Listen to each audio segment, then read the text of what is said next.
Attention is the new currency. That is what we spend. Whoever controls your attention begins to influence your future. Thought thinking is actually the main problem we have. Perspective changes everything. Once you have the right perspective, you see that same thing differently.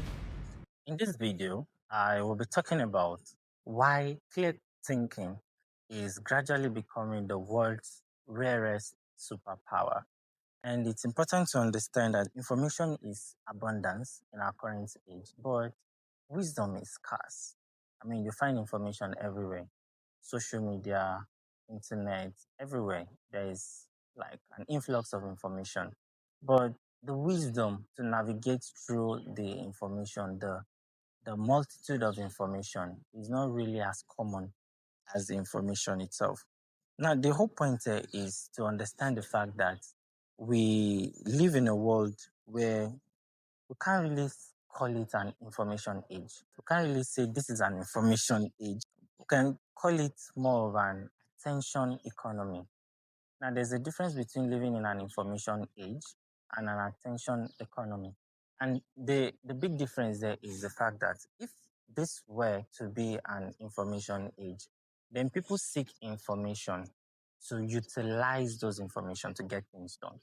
Now, it's one thing to seek information, to have plenty information with the purpose of utilizing them to achieve something or to put information out there intentionally so people could gain value from it and get things done with it. And an attention economy is what we find ourselves in, to the point where people put content out there, people put a lot of information out there, not because they want to make any impact, not because they really want to like add any value to people, but solely because they want to be seen, because they want to be heard, because they want people to notice them. It's an attention thing. Now, while information is abundant, clear thinking is on the decrease, right? Clear thinking is becoming rare. And the future belongs to those who can actually think clearly. As we're gradually getting ourselves deeper into this attention economy, the future would belong to those people who are able to stay clear headed. In the multitude of the plenty information, the future belongs to those who think clearly. Here's a quick question for you. And then you look at, why do two people who have the same opportunities, equal exposure, why do they end up with two different lives? People can grow up in the same neighborhood, attend the same school, and they are used to the same people in the community, the same society, but they turn out differently in life. Why? Why? They have the same internet, the same artificial intelligence, they have the same books that they read, the same opportunities, that life throws at them. Yet you have one person building and another person drifting. The difference in this regard would be thinking. How are they able to think differently? Because no two people most times think the same. Sometimes people think differently. You find this more common among people, even when they grow up in the same neighborhood. Their perception to life differs. And this is not really because of what life projects at them or what the society projects to them, but how they're able to perceive that. We interpret things differently, and it has to do with how we think. And this is what makes people different. They turn out differently in societies, even when exposed to the same thing. Now, when you're looking at the current crisis and you look at there are challenges in the society, and sometimes you want to like give some form of hierarchy to the challenges. But then the challenges we have in the society are not really things like high unemployment, not things like poverty. They are not things like maybe lack of information per se. The real crisis is poor thinking. The real crisis is poor thinking. That is where we really find ourselves in. And it translates to every sphere of your life. So if you think poorly, you probably end up with a terrible job. You probably end up poor. You're not able to invest. You end up with a wrong partner. Yeah, you're not able to bring your children up properly. So there's a whole lot of mess that we find ourselves in our society because of poor thinking, and that is the heart of the problem.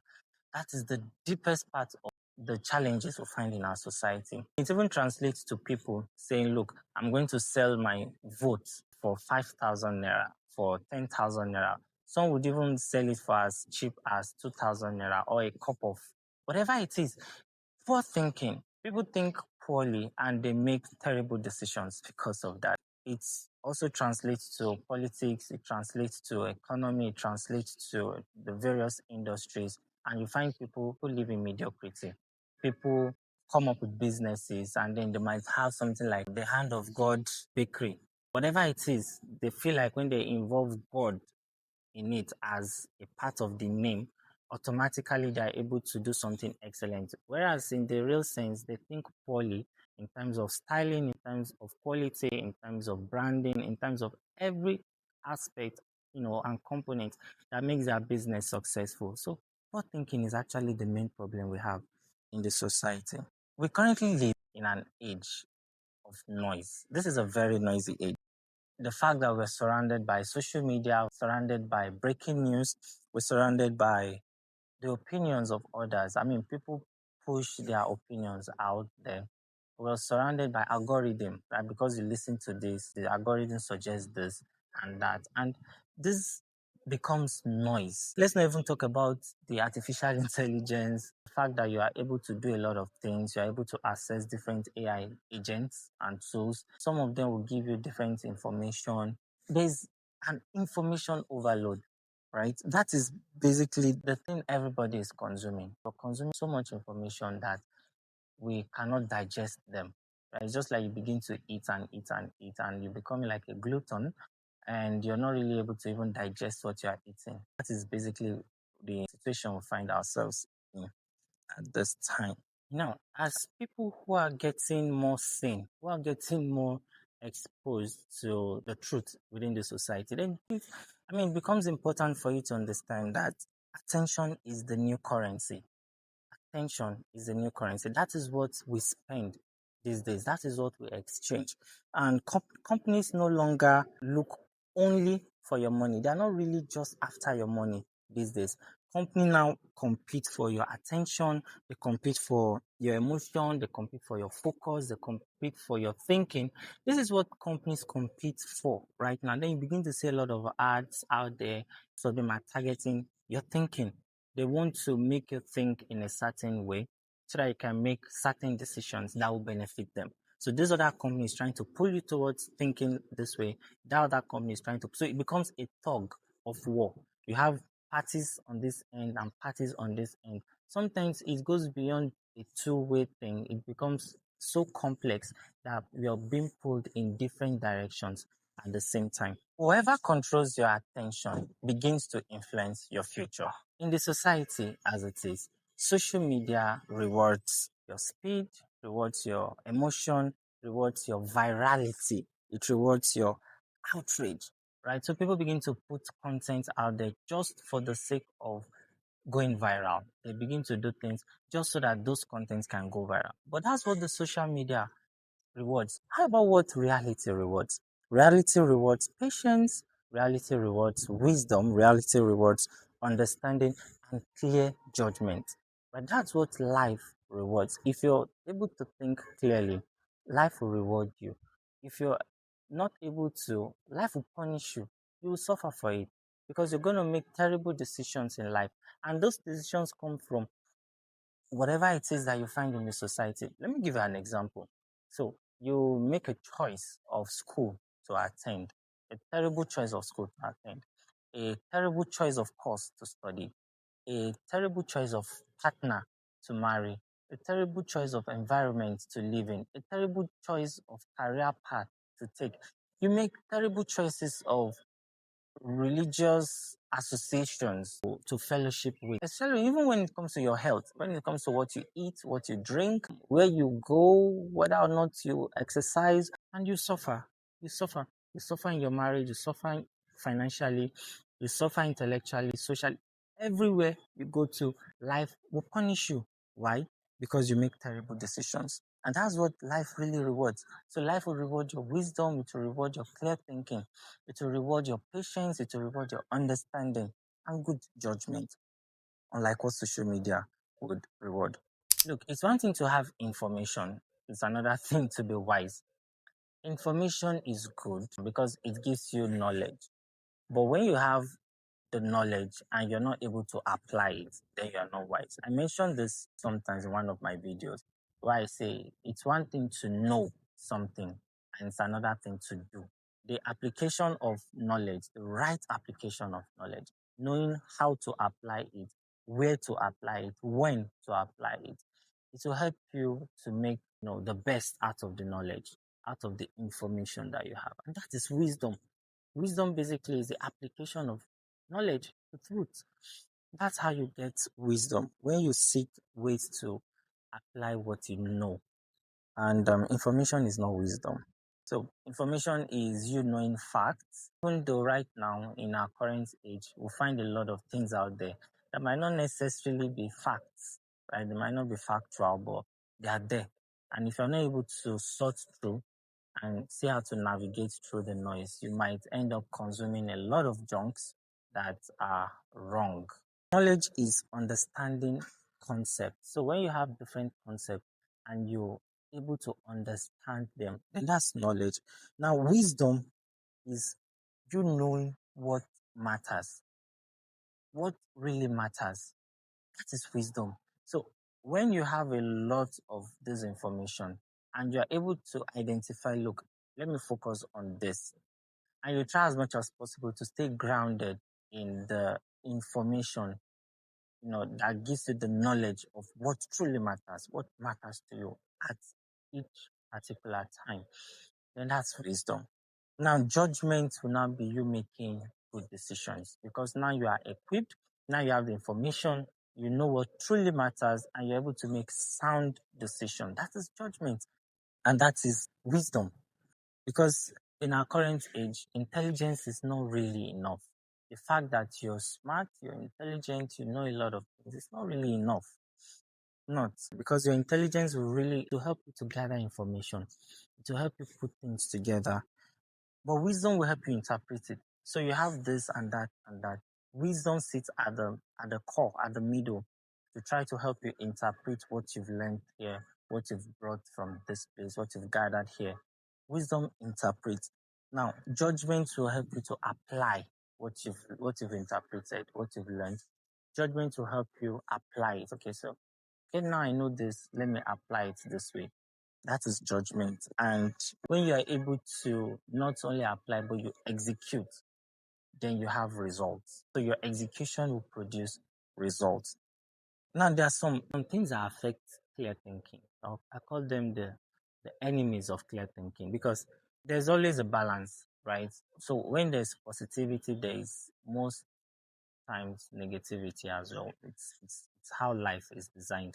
And there are some things that affect or fight your clear thinking. Things like fear. Fear affects or fights clear thinking because when you're afraid, you are not able to think properly. Fear will create panic. That's what fear does. Another thing is greed. When you are greedy, your judgment becomes clouded. So greed clouds judgment. That's another enemy of clear thinking. And another thing would be ego. Now you are egoistic. That would mean that even when you're corrected, you reject correction. So ego rejects correction. So that's one other enemy of clear thinking. And the fourth would be emotion.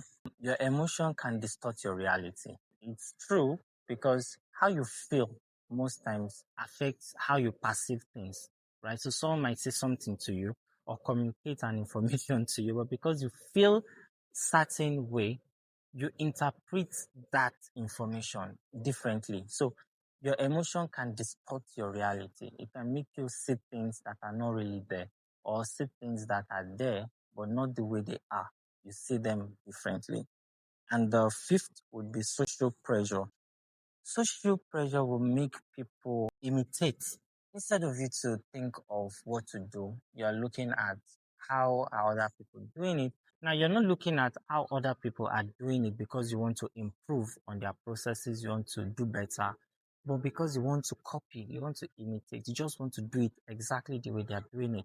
That is social pressure, and it affects your clear thinking. It's an enemy.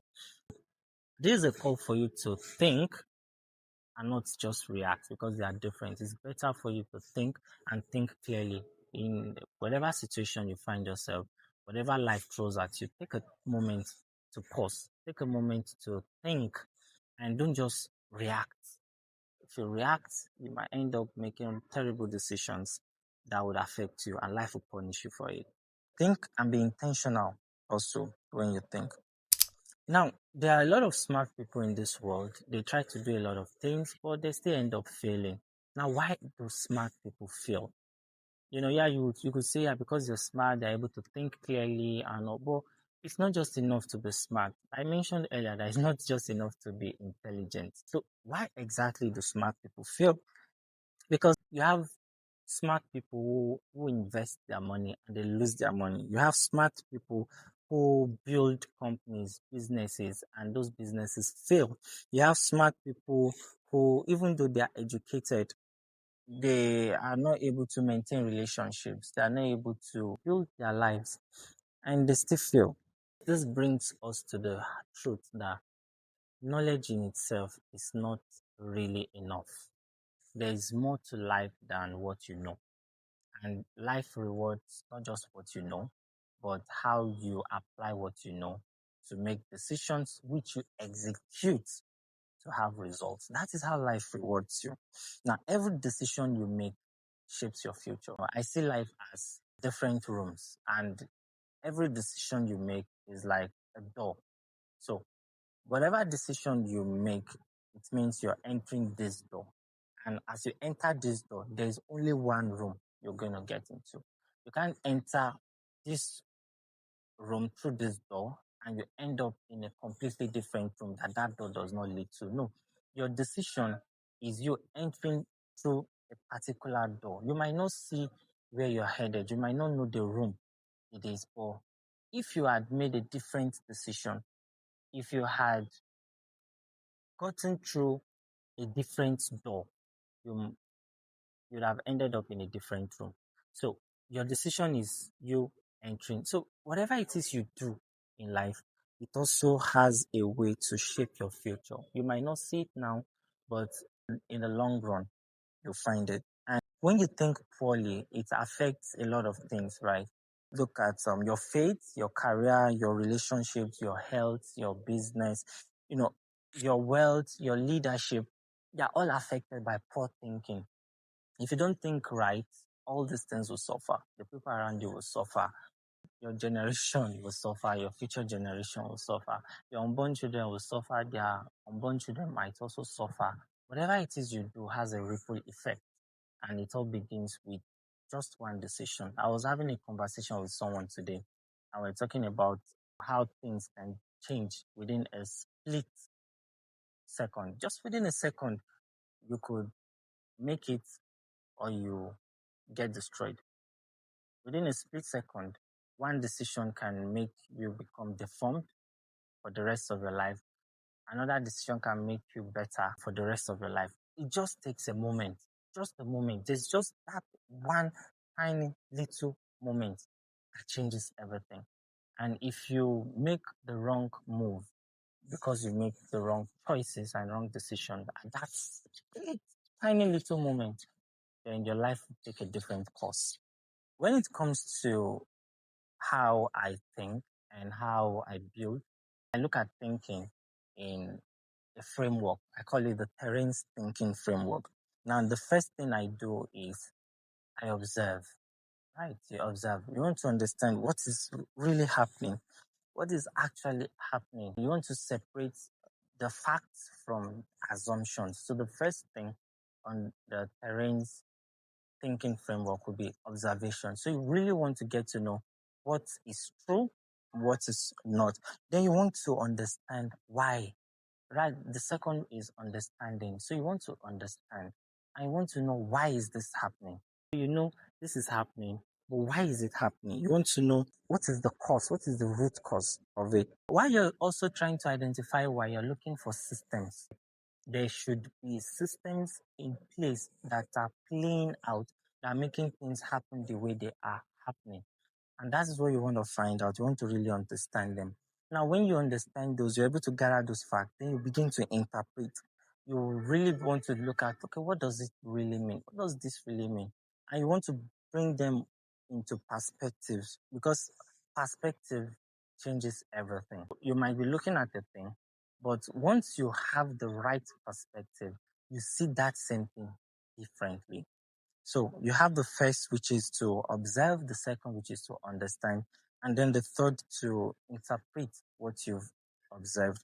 And the fourth is to make a decision, which is to decide. You have a decision to either react irrationally or to take a moment to make better choices. So you have to decide, how do you want to respond to what is going on? Do you want to be emotional? Do you want to be logical? You choose intentionality and you think long term. It's not enough to address a problem and you're only looking at how it affects or benefits you now. You have to look at, how will my decision affect me long term? So you have to think long term. Whether it's in terms of you choosing a career, whether it's in terms of you starting a business, whether it's in terms of choosing a partner, right? Not even marriage now, even in romantic relationships, before you even think of getting married, you have to choose someone who aligns with your long term goal, because you know that if this relationship works out, the chances of you getting married to this person is high. So, why do you want to try dating someone you know you cannot marry? Why do you want to get into a career path that you know you're not going to last in? So, you always think long term and finally you execute. Is one thing to decide, to think, to look at things that align with your purpose. I think it's another thing to go ahead and do them. So we don't just think here, we do. Ideas without action changes nothing. I have so much ideas in my head. Oh, I'm thinking about this and that, but I'm doing nothing. Wow. Well, you end up with nothing. So when you have so much ideas and you're not able to implement, you're not able to execute, it changes nothing. Nobody enjoys it. Nobody will come and pay you for the ideas in your head. You have to do something. So it's a cycle, and execution completes the cycle. That's the Terainz Thinking Framework. Now, when you think in systems. Don't just think in isolation. Just don't just think about a problem. Okay, in terms of how do I solve this? Okay, this and then I'm looking at just right now. Think in systems. Average people will say, how do I solve this problem? Right? But systemic thinkers will say, why does this problem keep returning? Because you understand that if you are not able to identify the root cause of a thing, of a problem, you just end up dealing with it over and over and over again. So you have to try to identify the root cause and address it from the root. That's how you fix problems. So when you look at systems, you try to fix the system. The problem is because the system is broken. So just fix the system. And then now, most times the problems we experience or face are like us being in a loop. So when you find yourself in a loop, you don't pause it, right? You stop it. I learned that from my mentor. When you are in a loop in life, I know you are in a situation in life where things are happening over and over again, whether it's in your relationship, in your career, in your business, whatever it is, you don't try to pause the loop. You look for how to stop the loop. So you don't pause it. You don't fix it momentarily. You fix it from the root. You try to identify the system that has gone wrong and you fix that system, and then the symptoms will disappear. Well, we are in an era where there is artificial intelligence. It's artificial, but artificial intelligence actually changes, a lot. It makes information, or should I say, intelligence cheaper. It makes information free. We have should I call it the premium shift, right? There's a shift to wisdom, discernment, judgment, creativity, and most of these things become easier to do because now there's AI out there, and AI is also able to help you get things done. But don't just rely on artificial intelligence without human intelligence. The reliance on artificial intelligence without human intelligence is foolishness. So if you think AI is smart and AI is so smart and smarter than you that you don't see the need for you to impute something there, then you are not really ready to make the most of it. So AI is there to help amplify your own intelligence. So the way you would use AI and what you do with it reflects the quality of your mind, the quality of your intelligence. So when you next time you try to use an AI tool or an AI agent, make sure you really think about how you can impute your own human intelligence to get the most out of it. You think clearly in your faith, because your faith anchors your identity. What you believe in is what you would be known for because that's what you show people. Your wisdom will direct your decision. The decisions you make are a reflection of how wise or foolish you are. When you're also talking about business, you also need to find a way to think clearly in your business. Now, you don't just chase opportunities. You build decision making systems. That will really help you. So when you want to make a decision, you don't just jump at the decision. Your decision has to go through like a process before you now arrive. So well, at this point, you know what, this is the decision, but it has gone through some form of process. And the quality of a business is often the quality of the founder's thinking. A person can just wake up and say, look, I want to start selling hair. But another person can take time to think of, okay, how can I sell hair? And how can I do it better? And then the person begins to think of this, and both of them start the same business, but one does it better. One has a better process in place to get things done. So the quality of a business is often a reflection of the quality of the mind of the person building that business. So even when you're talking about your health, in healthcare, you also need to think clearly. So in every aspect you find yourself in life, always think clearly. Even in wealth creation, you think clearly and you protect your attention because, like I said, this age rewards people's attention. This is an attention seeking economy. So you don't want to spend your attention so much. You don't want people to have so much control of your attention because they would end up feeding you with a lot of things that would try to influence how you think. That is the core, the end game here. Just to influence how you think, how you perceive things. And you could also call it conditioning. You can call it conditioning because whether you like it or not, the masses would get conditioned to suit the purpose of the master. So whatever it is the masters want, they put people, call them the house niggers. Let's call them like that. I mean, I learned this from my mentor. House niggers, and then those people do things, control you and get things done. They basically execute the wishes or the will of the masters. So, well, I don't want to say we the masses, but there are some of you that have put yourself in that situation, that position where you just are controlled by whatever wave they throw at you. You don't really have an anchor. You don't have a depth. You don't you don't have that willpower to make your own decision, and that needs to stop. Your attention is important because whatever you give attention to in the long run determines what you do, the kind of decisions you make, which also affect the quality of your life. So as I wrap up, it's important to know that the greatest advantage for the next decade would not be having more information. When you're looking at the next decade, you're not really looking at getting more information.